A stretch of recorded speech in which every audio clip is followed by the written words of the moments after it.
We're here to talk about anchor links and specifically how to get anchor links to work across frames or across pages. And that is specifically, how can I be on one page, select an item, and have it navigate to another page and scroll to a specific position on that target page. Right now, Figma seems to do something fairly well, and that is if I have a page like this or a frame like this and I want to scroll to a particular location on it using something on the page, like in this case, bedroom, I can click on bedroom and it will scroll to bedroom. And that's set up fairly simply by either going to prototype and adding an interaction here, or selecting an item in prototype mode and then dragging down to your target with the arrow, right? And you release it. It provides you with the options here. In this case, I'm going to make it a little bit cleaner by going straight to the bath frame. It was going to some sub item in the bath frame. But I'm going to scroll to bath. I want to animate it 300 milliseconds. So in this case, now that I've done that, the bathroom link should work. It goes to bath. And the bedroom link still works independently. So that's how it currently functions, and it works very, very well. What we're trying to do is make it so that if I'm on some other page and I want to go to a subsection of a destination page, that I can select it and it will scroll to that area. So if I'm on another page and I want to go to bedroom, it'll load the page and scroll to it. And also, if I'm on this page and I use this, I can select and it will scroll to that location using the same item.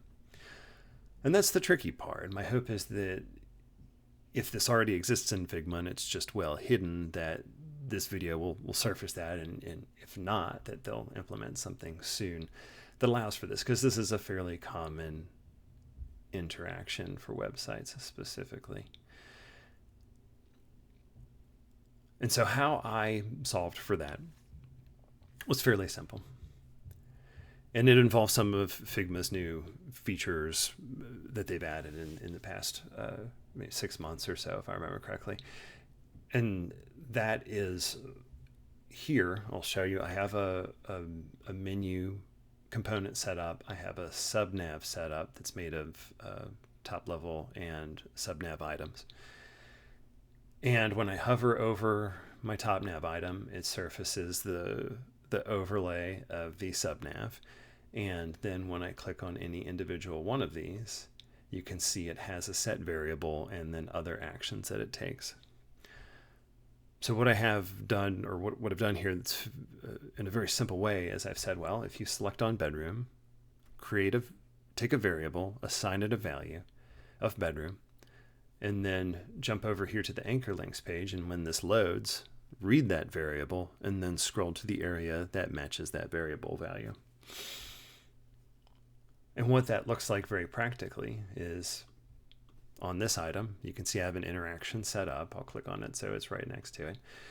On click, set variable, I created a variable called anchor. I set it to bedroom. And then the next step is I want to navigate to the specific page instantly. And I did that for each one of these. So in this case, I have the same variable I created called kitchen. I have the same variable here, anchor, and I assigned it bath.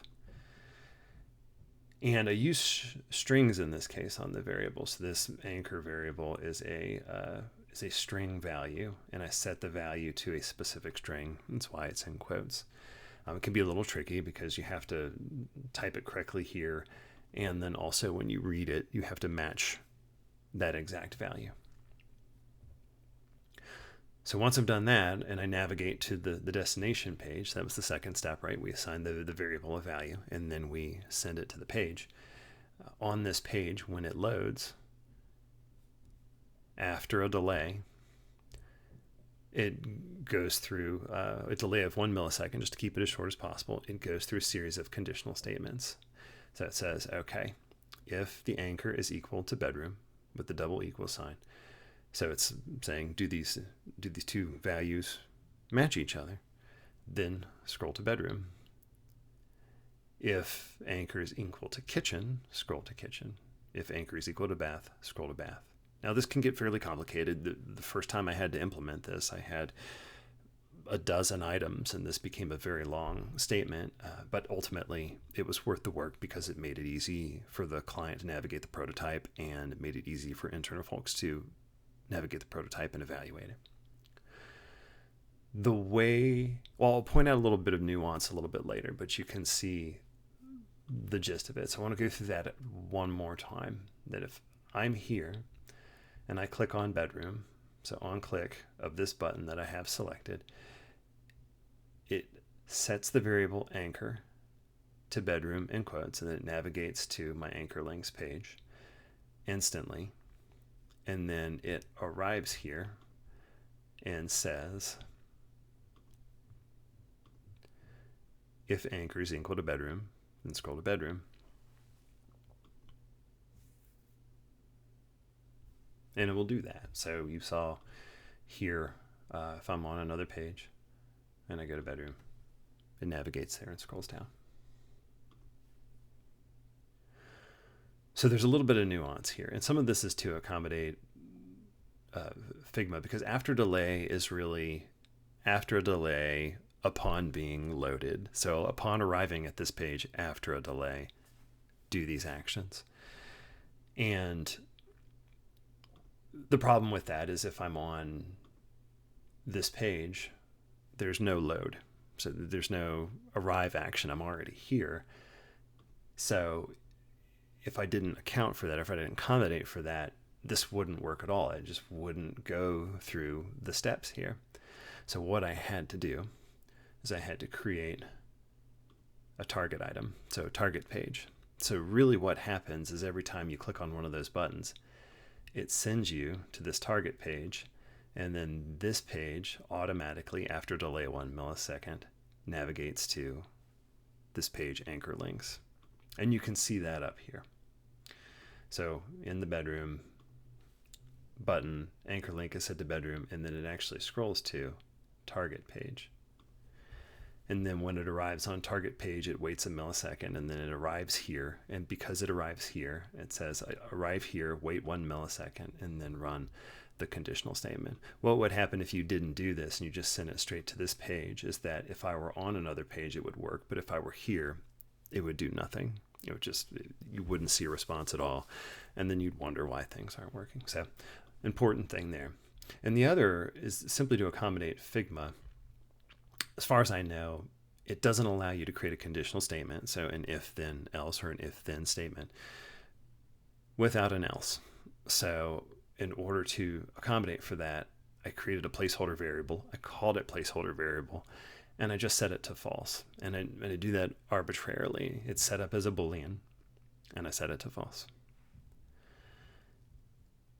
And I have to do that each time because something has to be in the else. There's no else if, which might accommodate this, and there's no way to just say if then, something that you commonly do when programming. And so that is loosely how that works. And what that means is that when I'm on another page and I click here, you can see the flash of white. It goes to that target page, then automatically navigates here and then checks the value and says, oh, you sent me the string bedroom. If anchor equals bedroom, which it does, I'll scroll to bedroom. And if I'm on the same page, it sends it to the target page and scrolls down to kitchen when I select kitchen. And so that's the gist of how this works. If you have any questions about it, please post it here and I'll do my best to answer them. If you have any other challenges with Figma, hard problems to solve, things you wish it would do, or ways to accommodate for it, I'm happy to do my best to try to think through it and see if I can find a solution for it. Again, my hope is that as we surface these interaction patterns that they haven't addressed, that there'll be a release that will fix them. But in the interim, I know we need to get our work done, and my hope is that I can accommodate that. Lastly, a quick shout out to the photographers here. I took these from Pexels. They asked just to give credit. I put their names down here on their photos. I'll put the link in the subsection of the comments of the YouTube if you want to check out their photography. But they seem to do excellent photography, and it worked out here because it made a beautiful page to navigate. And thank you very much. Hope to hear from you soon.